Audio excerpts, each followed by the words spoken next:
Orange ఒక మంచి movie success అయ్యిందా లేదా అని టూ వేస్లో చెప్పచ్చు. ఒకటి కమర్షియల్ హిట్, అంటే ఎంత ఖర్చు పెట్టారు, ఎంత రిటర్న్స్ వచ్చాయి అని.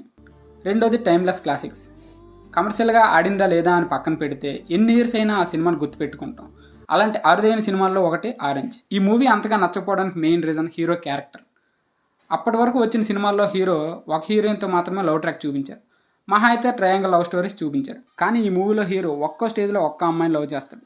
అది కొంచెం షాకింగ్గా అనిపించింది అప్పుడు ఆడియన్స్కి. రియాలిటీకి దగ్గరగా రాసుకున్నారు ఆ క్యారెక్టర్ని. అసలు లవ్ కొంతకాలమే బాగుంటుంది, లైఫ్ లాంగ్ లవ్ ఉండదు అని నమ్ముతాడు హీరో. తను ఎందుకు అలా అయ్యాడో ఫ్లాష్ బ్యాక్లో చూపిస్తుంది. జనరల్గా యాక్షన్ ఫిల్మ్స్ చేయడం చాలా కష్టం, కానీ భాస్కర్ గారికి మాత్రం యాక్షన్ ఫిల్మ్స్ చేయడం చాలా ఈజీ అంట. లవ్ స్టోరీస్ హ్యాండిల్ చేయడం చాలా కష్టం అంట.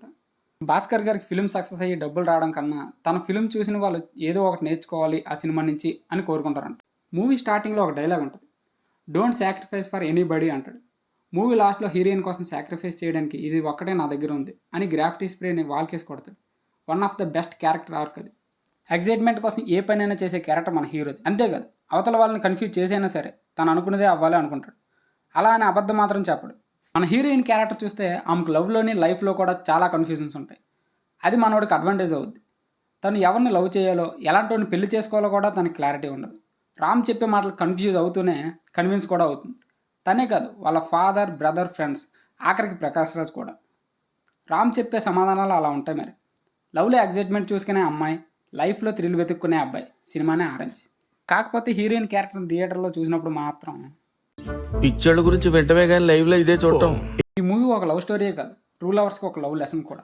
స్టార్టింగ్ నుంచి నాగబాబు క్యారెక్టర్ని లవ్ మ్యారేజ్ చేసుకుని లైఫ్లో చాలా పెద్ద తప్పు చేశాడు, వాళ్ళ వైఫ్తో చాలా ఇబ్బంది పడుతున్నాడు అన్నట్లుగానే చూపిస్తారు. కానీ లాస్ట్లో ఆయన ద్వారానే రామ్కి లవ్లో ఉన్న మ్యాజిక్ గురించి ఎక్స్ప్లెయిన్ చేయిస్తారు. అలాంటి సముద్రం అంత ప్రేమను చూడాలంటే జీవితపు చివరంచులోనే చూడగలం. అలా చూడాలంటే ఒక్క అమ్మాయినే ప్రేమించాలి. ఈ మూవీలో హైలైట్ ఏంటి అంటే హీరోయిన్ హీరో కోసం మారదాం అనుకుంటుంది, హీరో హీరోయిన్ కోసం మారదాం అనుకుంటాడు.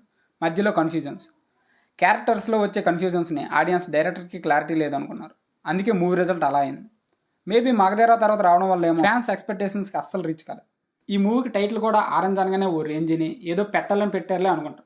కానీ భాస్కర్ గారు మాత్రం మూవీ థీమ్ కరెక్ట్గా సెట్ అయ్యే నేమే పెట్టారు. స్టార్టింగ్లో లవ్ అనేది చాలా ఎగ్జైటింగ్గా ఉంటుంది, ఒక టైం తర్వాత ఆ లవ్ అనేది తగ్గుతుంది అనే థీమ్ నుంచి ఈ మూవీ నేమ్ పెట్టారు. క్లైమాక్స్లో కూడా మనకి హీరోతో చెప్పిస్తారు, లవ్ కొంతకాలమే బాగుంటుంది అని చెప్తాడు. అది పోయిన తర్వాత ఏం చేస్తావు అని హీరోయిన్ అడిగినప్పుడు ఇంకొంచెం లవ్ చేస్తా అంటాడు. అలా తగ్గుతున్న కొద్దీ ఇంకొంచెం లవ్ చేస్తాను అని చెప్తాడు. సన్ రైజ్ అండ్ సన్సెట్ని చూస్తే రెండిట్లో ఆరెంజ్ కలర్ ఉంటుంది. సన్ రైజ్ అయిన తర్వాత డే అనేది చాలా బ్యూటిఫుల్గా ఉంటుంది.